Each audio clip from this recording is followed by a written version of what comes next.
শিক্ষার্থী আন্দোলন যেন নতুন গতি পেয়েছে। শনিবার দেশব্যাপী বিক্ষোভ কর্মসূচিতে উত্তাল দেখা গেছে রাজধানী সহ দেশের বিভিন্ন জেলা। আন্দোলন যখন নতুন রূপ নিচ্ছে, তখন প্রধানমন্ত্রী শেখ হাসিনা বলেছেন গণভবনের দরজা সংলাপের জন্য খোলা। কিন্তু সর্বাত্মক অসহযোগ আন্দোলনের কর্মসূচি বহাল রেখেই সরকারের সাথে আলোচনা প্রত্যাখ্যান করেছে আন্দোলনরত শিক্ষার্থীদের সমন্বয়কগণ। বিস্তারিত জানাচ্ছেন সহকর্মী ইমতিয়াজ আলম।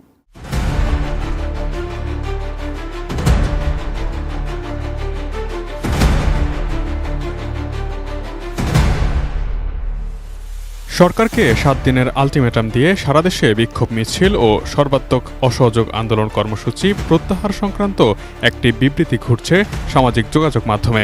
আজ শনিবার দুপুরে বৈষম্য বিরোধী ছাত্র আন্দোলনের সমন্বয়করা জানিয়েছেন এরকম কোনো বিবৃতি তারা দেননি। চলমান আন্দোলনের অন্যতম সমন্বয়ক আসিফ মাহমুদ বলেন, সরকারের সঙ্গে আলোচনায় না বসার সিদ্ধান্ত আমাদের সবার, এই আন্দোলন চলবে। তারা যদি বসতে চায় আমার সঙ্গে, এই আন্দোলনকারীরা, কোটা আন্দোলনকারীরা, আমি তাদের সাথে বসবো, তাদের কথা শুনবো, তাদের দাবি দেওয়া এ পর্যন্ত যা মেনে নিয়েছে আরও কিছু আছে কিনা সেটা হয়তো শুনতে হবে। এবং আপনাদের সামনে আমি বলতে চাচ্ছি যেটা দেশবাসীরও জানা উচিত যে আমি কখনোই আমার দরজা বন্ধ করিনি। গণভবনের দরজা খোলা। যখনই এই আন্দোলনকারীরা কথা বলতে চায়, আলোচনা করে সমাধান করতে চায়, আমি তাদের সাথে নিজেই বসতে রাজি। আসিফ মাহমুদ বলেন, আমাদের আজ বিক্ষোভ মিছিল সারা দেশে এবং বিকেল 3টায় শহীদ মিনারে হবে। আগামীকাল থেকে অসহযোগ কর্মসূচি ঘোষণা করা হয়েছে। আজকে আনুষ্ঠানিকভাবে এর রূপরেখা তুলে ধরা হবে এবং এই আন্দোলন অব্যাহত থাকবে।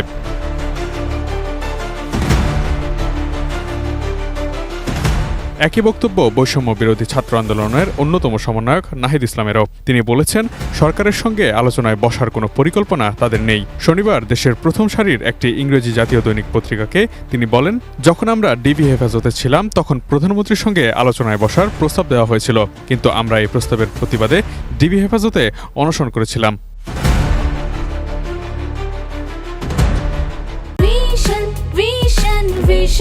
100% কপার কন্ডেন্সারে তৈরি ভিশন ফ্রিজ, তাই গুণে মানে অটুট থাকে বছরের পর বছর। কোটা সংস্কার আন্দোলনের নেতৃত্বদানকারী বৈষম্য বিরোধী ছাত্র আন্দোলনের সমন্বয়করা ইতিমধ্যেই ঘোষণা দিয়েছেন তারা সাম্প্রতিক হত্যাকাণ্ডের প্রতিবাদে এবং তাদের 9 দফা দাবি আদায়ে আগামীকাল রোববার থেকে দেশব্যাপী অসহযোগ আন্দোলন শুরু করবেন। তাদের কর্মসূচি সফল করতে সর্বস্তরের মানুষকে এই বিক্ষোভ কর্মসূচিতে যোগদানের আহ্বানও জানানো হয়েছে। শিক্ষার্থীদের 9 দফা দাবির মধ্যে রয়েছে প্রধানমন্ত্রী শেখ হাসিনার জাতির উদ্দেশ্যে ক্ষমা চাওয়া এবং স্বরাষ্ট্রমন্ত্রী আসাদুজ্জামান খান, সড়ক পরিবহন ও সেতুমন্ত্রী ওবায়দুল কাদের সহ শিক্ষামন্ত্রী, আইনমন্ত্রী, তথ্য ও সম্প্রচার প্রতিমন্ত্রী এবং ডাক, টেলিযোগাযোগ ও তথ্য প্রযুক্তি প্রতিমন্ত্রীর পদত্যাগ অন্যতম।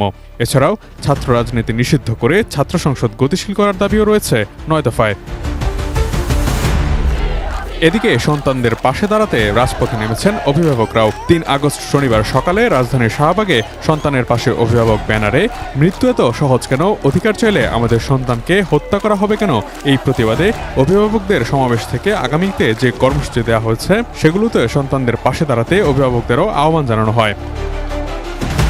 এদিকে শিক্ষার্থীদের হত্যা এবং গ্রেফতারকৃতদের মুক্তির দাবিতে সারা দেশের আন্দোলনরত শিক্ষার্থীদের প্রতিনিধি নিয়ে 158 সদস্যের বর্ধিত কমিটি ঘোষণা করেছে বৈষম্য বিরোধী ছাত্র আন্দোলন। শনিবার ছাত্র আন্দোলনের অন্যতম সমন্বয়ক রিফাত রশিদ এই কমিটির তালিকা গণমাধ্যমে পাঠান। এতে সমন্বয়ক হিসেবে 49 জন এবং সহ সমন্বয়ক হিসেবে 109 জন শিক্ষার্থীর নাম রয়েছে। Imtiaz Alam, desk report, ATN news.